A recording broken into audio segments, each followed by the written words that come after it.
Hi everyone, I'm Lottie. Welcome back to my YouTube channel. Today we're going to do a Pilates for runners routine. So as requested by you, I love running. I probably go on maybe one run a week between like 3K and 10K, but depending on how I'm feeling. So we're going to do a Pilates routine that's going to support your running. So we're going to start off with some strengthening exercises for your hips, some alignment for your kind of hips, knees and ankles. And then we're going to work on some core exercises and then just also do some stretches that I think feel really nice for runners as well. So we're going to start off with working around the glutes. So we're going to do an oyster. So coming to lay onto your side. So first of all, you want to get into a good alignment so your feet, hips and shoulders are in line. You can rest your arm out in front of you here, or you can put your hand behind your head.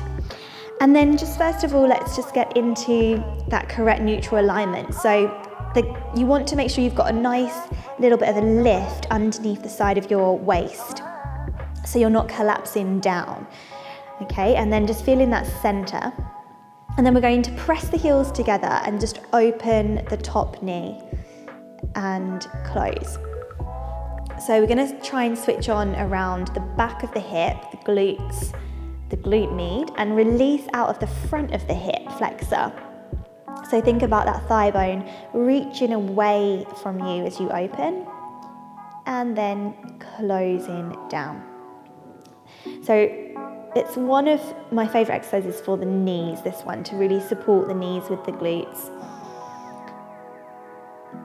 So pressing the underneath heel up towards the top heel and the top heel down towards the bottom heel. So you get that nice resistance and without changing the shape of the pelvis. So you could even do this against a wall behind you and just check that you're not rolling back into the wall with the top side of the pelvis. I always forget to count. So try and do about 10 of these on each side. So a couple more. And last one. Okay, so you squeeze in here, reaching out through the thigh, and then we're going to come into tabletop exercise before we do the other side, just to challenge that work that we've done around the hip. So come onto your hands and knees.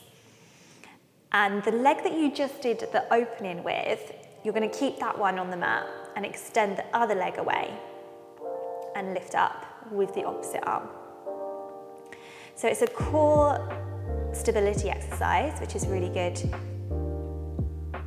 for runners as well, but also challenging the hip that we just worked. So you don't want to be swinging out to the side. If you think about doing a little oyster on that leg, that clown movement on that leg, to keep yourself really in the middle of your mat. So we'll do 2 more here. And really finding the balance.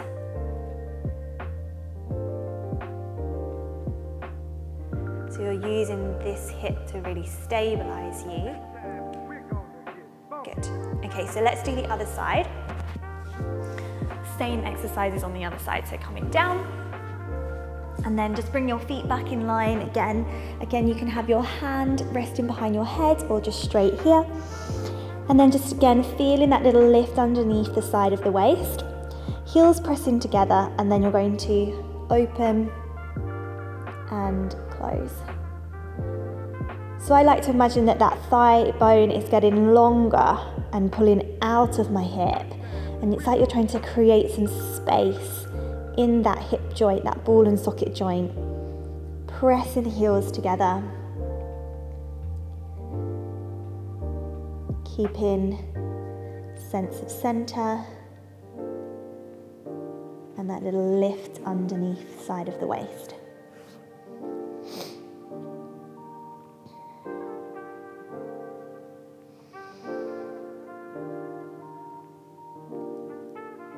So remember just doing about 10.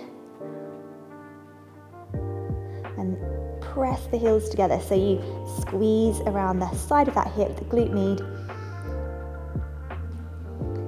And then we're going to come back onto the hands and knees. And then it's that side that you just worked that's going to stay on the mat, and the other leg. So finding the 4-point kneeling, so the other leg is going to go back, so that we're having to use those muscles that we just found to stop you kind of leaning over to the side. So it's another one that you could do against a wall. So if you put your stabilizing side, the leg that's staying still and staying down against the wall, and you don't want to lean into the wall, or you can just imagine that one's there, that helps as well.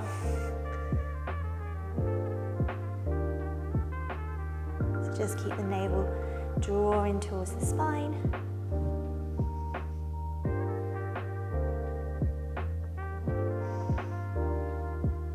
And those sit bones are really kind of drawing in towards each other as you lift up, away from the mat, and then coming in. So now we're going to just come up to stand in and do some work for the ankles. So really important that we don't forget about your feet and your ankles, especially as runners. Something that we want to make sure is nice and stable and we've got good alignment. So bringing your feet kind of underneath your hips, the front of your hips rather than the outside of your hips, sort of below your sit bones. And then just checking that you've got your ankles and your knees and your hips in line. So even if you've got a mirror and you want to use a mirror just to check that, or have a little look down, just make sure. And then just make sure you're not locking back into your knees, especially if you're someone that's hyperextended or kind of has quite flexible joints, then just keep a softness into the knees. So we're going to lift our heels off of the mat in a nice straight line, trying to keep the toes long and lengthened, and then slowly bring the heels down. Okay, so what we're looking for is for the ankles to come up. It's quite hard when you're looking down at your feet actually.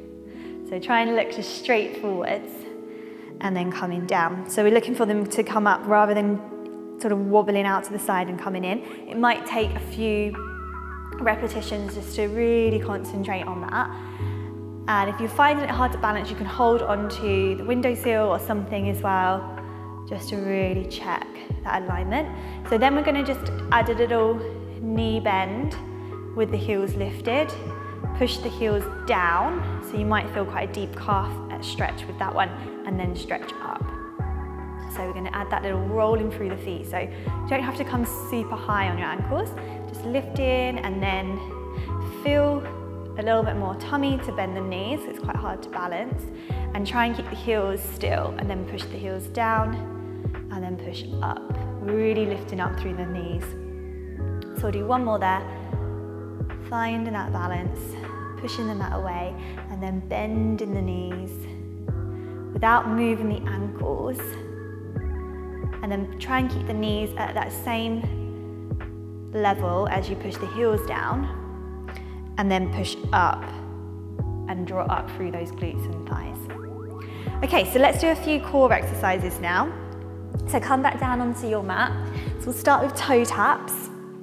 So just take a moment to settle onto your mat, feet in line with your hips, and then just finding that long spine, a little bit of tummy, so breathing in. As you exhale, float the right leg up, and then without arching your back, float the left leg up.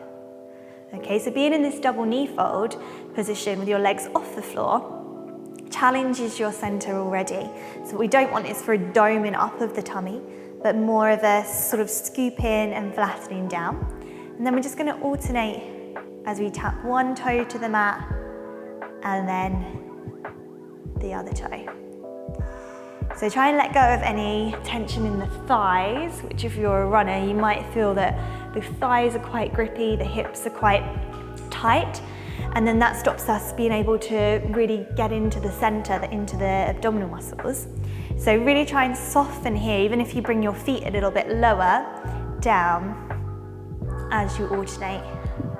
And then as you feel stronger in the center, in your abdominals, you can start to lift the feet and the knees a bit further away from you to challenge that a little bit more.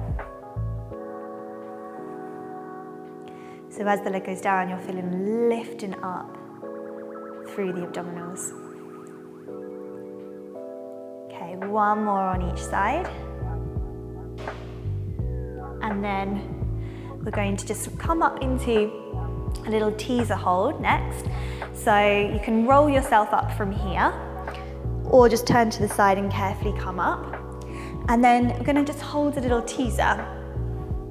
So coming into a small pelvic tilt, and then bringing your legs closer in towards you. And then from there, just lift one leg up, and you might need to just rock back off those sit bones and lift the other leg up. Okay, so you can keep holding on. If this is a little bit too much for you today, just keep the feet down lightly onto the mat, or you're just going to hold this little V position. So thinking about your abdominals drawing in and up, your ribs drawing in, you're in a slight pelvic tilt. Try and keep the shoulders nice and relaxed. And then maybe bringing one arm off and bringing the other arm off and just holding it here. So holding for about 10 seconds. Trying to keep relaxed, breathing.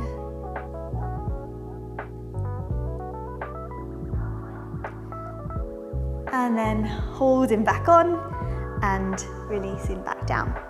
Okay, so now we're going to just come into a couple of little stretches. So come onto your back, hug your right knee in towards your chest, and we're going to do a lovely calf stretch. So I want you to imagine that your foot is standing on the ceiling, okay? So you've got that lovely alignment of the ankle, knee into the hip, neutral pelvis, and then without letting the foot change, you're going to push up towards the ceiling as if you're trying to push the ceiling away. And then again, keep the foot flat as you bend the knee. So the difference might be that normally when you bend and stretch the knee, your foot would come down and up. So what we're doing here instead is just a very small bend in the knee so that your foot stays planted on the ceiling, and then you push away, like you're trying to push the ceiling up higher. And that should create quite a nice deep stretch into the calf. So let's do 2 more there. And keep breathing, last one.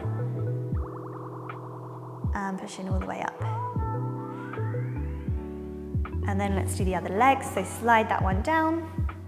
So first of all, just find that alignment, and then the foot is really in a dorsiflexed position so that it's planting up onto the ceiling, and then we bend it a little bit more and then stretch up. So bend and push the heel up as if you're pushing the ceiling away.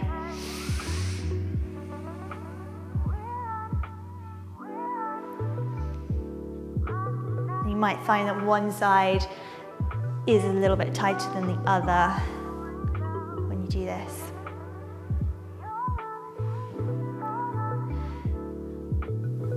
Okay, and then just rolling yourself up or turning to the side. We'll come to a hip stretch. So just coming up onto your hands and knees. So a little front thigh hip stretch, really important one for runners. So the most important thing is the alignment with this exercise. So step 1 foot out in front of you, and make sure that your ankle, your knee, and your hip is in line again. So they're the most important ones to think about here. And then also that the other hip is pointing forwards and it's level with the leg that's forwards. And then from there, just go into a small pelvic tilt. So you're kind of tucking forwards with your hips. And then just a tiny bend forwards with the front knee. You can put a cushion or a towel underneath your back knee, or roll your mat up a little bit just to give you some extra padding. And then we're just coming back, okay? So if you are really aligned with this one, you don't have to move that far to get that lovely stretch into the back hip. Bringing your ribs forwards with your pelvis and really lifting out of your waist. So when you add that energy and that lift and length, you're going to get a lot more from the stretch. So really simple but really lovely one. And then let's just change legs. So transition, you can put your hands down or just find that balance, transition to the other side. So step the leg out in front. It's a little bit more than a right angle. Checking that alignment, ankle, knee and hip. Oh, it's a big crack in my back knee. And then if you want to add a little cushioning under that knee, that's fine. And then just making sure that this hip isn't rolling this way. You've got both hips facing forwards. Lifting up through the abdominals, through the center as you bend a little bit further forwards with the ribs and the pelvis. And then coming back with control. So breathing out forwards. And keep trying to lift up. There's a real lightness, a sense of lift from the center up through to the crown of the head. And then just one last one, lifting up as you come forwards. And then just coming back, and then just gently bringing the knee back around. So I hope you enjoyed that little routine for runners. We focused on some glute work, hip work, some stability for the ankles, some core, and also a couple of stretches. So a nice one to incorporate into your week, maybe 2 or 3 times, as well as your runs. So enjoy, and I will see you back on my channel soon. Bye.